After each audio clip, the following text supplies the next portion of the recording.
what are the main themes you see that people struggle with the most in your one-on-one or online coaching? I would find that the main thing for men is the addiction to pornography.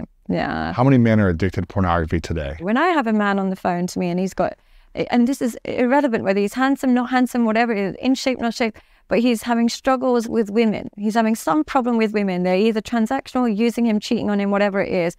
I don't ask any question other than, are you addicted to pornography? First question I ask is, are you addicted to pornography? Because there's a masochism in there that they don't realize. And they'll say, no, I'm not addicted to pornography. I watch it maybe twice a week, 3 times a week, whatever. But I don't know if that's healthy. I don't think there's any level that's healthy. And what pornography does, unfortunately, what pornography does to men is it allows them intense gratification without the fear of rejection. And what men need is rejection in order to build their bravery and redirect them. If I'm really overweight, or if I'm not making a lot of money, I'm living in my mom's basement and I go out into the dating world, I realize women don't find that attractive. So I redirect myself. You have to improve. You have to overcome. You have to let go. You have to... And learn from the feedback. But what pornography allows me to do is maintain that state whilst getting the gratification I want. And the other thing it does to men is it blurs their true value. So they will see these beautiful women online, go into the real world, and say if he's a 4 out of 10, he should be aiming for a 4 out of 10 woman. But he'll think, I don't want that girl. I'm not attracted to this girl. And they'll be aiming for the 12 out of 10s, and they can only access them through escorts. What do you think pornography is doing to the male brain chemically? It's making them incapable of connection, both physically and emotionally. Physically, they have erectile dysfunction, and I'm talking to 28-year-old boys that will have erectile dysfunction and they can't perform.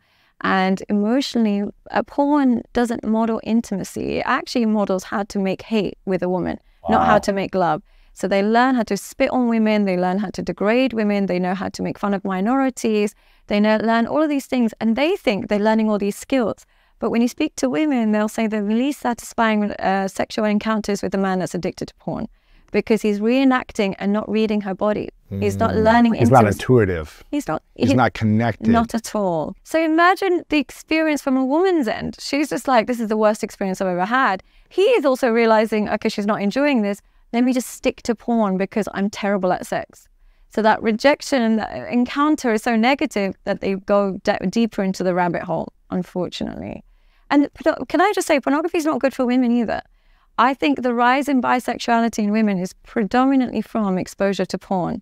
How many women are watching porn from people you talk to, or coaching, or just? Not as much, but what I find really difficult about pornography and really disempowering is the majority of the time that women are watching it, they're doing it for their partner's pleasure, very limited for their own. So they're watching girl on girl, and they're watching things on that, and they're engaging on that behavior primarily from a male gaze, for male attention, for men to find them satisfying rather than their own thing, because women tend to be more emotionally connected to sex.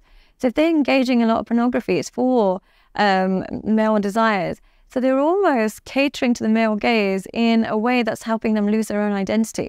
They're signing up for degradation. They're signing up for confused sexual identity.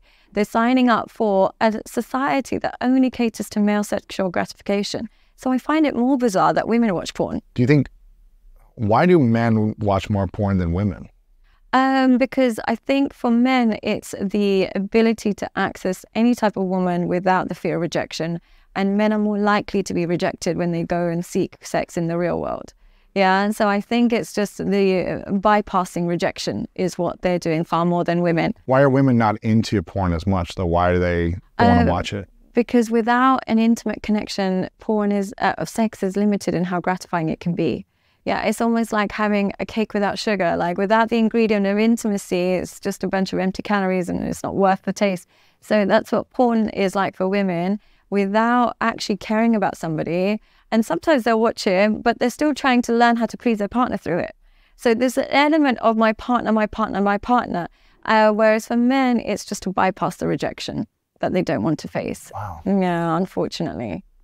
And it is a coping mechanism for a lot of people. Yeah. Yeah. It's like drugs, alcohol, food, pornography. But the thing is, it's so easy for me to be judgmental, but I didn't grow up where the smartphone had access to pornography. I don't know what kind of person I would have been. And I also have a religious kind of reason to avoid porn. So I'm not saying this to be holier than thou. I'm very aware that if I was in a different circumstance, I'd be just as addicted.